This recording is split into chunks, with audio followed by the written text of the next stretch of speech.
আসসালামু আলাইকুম বন্ধুরা। তো আপনাদেরকে এখন দেখাবো এই শীতের সিজনে যারা সরিষার আবাদ করেছেন সেগুলো দেখাবো। দেখেন, এ- এগুলো হলো আগেতে লাগানো হয়েছে, এর জন্য ফুলে এসে পড়েছে সরিষাতে। দেখতে পাচ্ছেন সরিষা ফুলে এসে পড়েছে, যে প্রত্যেকটা গাছে গাছে সরিষার ফুল এসে পড়েছে। তো দেখেন, সরিষা প্রত্যেকটা গাছের ভিতরে ফুল এসে পড়েছে, আর অল্প কিছুদিনের ভিতরে সরিষা হয়ে যাবে।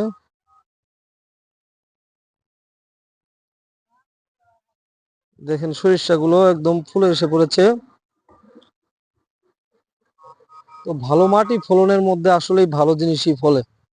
মাটি ভালো এর দেখি মনে করেন অতি তাড়াতাড়ি সরিষার ফুল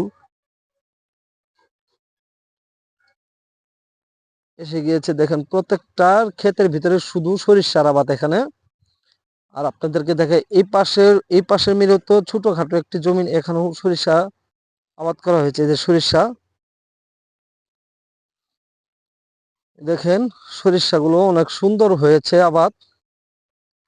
আর অল্প কিছু দিনের ভিতরে সরিষা হয়ে যাবে গা। দেখেন প্রত্যেকটা ক্ষেতে সুন্দর মতন বীজ দেওয়ার কারণে, নিয়মিত বীজ দেওয়ার কারণে এগুলো সরিষা ক্ষেতটা সুন্দর হয়েছে। ফলনও সুন্দর হবে, দেখতে বোঝা গেছে যে এগুলা সুন্দর ফসল হবে সরিষা।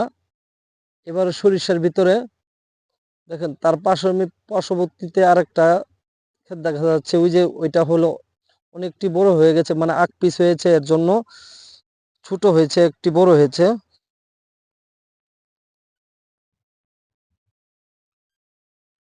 প্রত্যেকটা ক্ষেতের ভিতরে সরিষাগুলো দেখতে অনেক সুন্দর। দেখেন আপনাদেরকে দেখাই,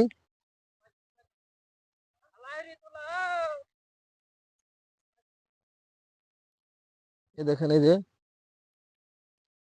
প্রত্যেকটা ক্ষেতের ভিতরে একটাও পোকা খায়নি। এই সরিষার পাতা সুন্দরভাবে হয়েছে। আপনারা যদি এভাবে লাগাতে চান তাহলে এরকম শুকনা মাটির ভিতরে সরিষা আবাদ করবেন, সুন্দর ফসল পাবেন, সুন্দর হয়ে যাবে সরিষার ক্ষেত, মনও ভালো থাকবে।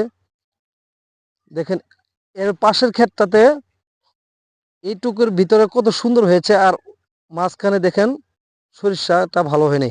কারণটা কি? মাটির কিছু কারণে এগুলা সমস্যা হয়।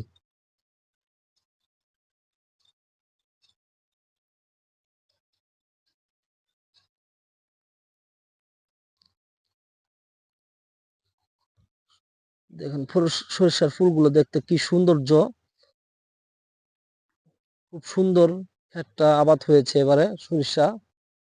তো ধন্যবাদ সবাইকে, ভালো থাকবেন। আপনাদেরকে আরো নতুন নতুন ভিডিও দেওয়ার জন্য চেষ্টা করব। সবাইকে ভালোবাসা ও অভিনন্দন রইল। আশা করি বুঝতে পেরেছেন। সরিষার ক্ষেত আপনাদেরকে আরো দেখাবো, আর একটি নতুন সরিষার ক্ষেত দেখাবো, যে সরিষার ক্ষেতটা কেমন ভাবে হয়েছে ক্ষেতের ভিতরে। তো ক্ষেতগুলো দেখতে আপনারা আমার চ্যানেলটাকে সাবস্ক্রাইব করবেন অবশ্যই। আমার চ্যানেলটার নাম হলো জনি ব্লগ জিপি। এই দেখেন সরিষার ক্ষেত, আসলে বাংলাদেশের সরিষার ক্ষেত দেখতে অনেক সৌন্দর্য। বাংলাদেশের ফসলগুলো আসলে অনেক সৌন্দর্য হয়। এরা নিয়মিত ভাবে বীজ দেওয়ার কারণে এগুলো সরিষা সুন্দর হয়েছে, ফসলও সুন্দর পাবে। দেখেন প্রত্যেকটা গাছে গাছে ফুল এসে পড়েছে, আর অল্প কিছু দিনের ভিতরে সরিষা হয়ে যাবে। ধন্যবাদ সবাইকে। আসসালামু আলাইকুম।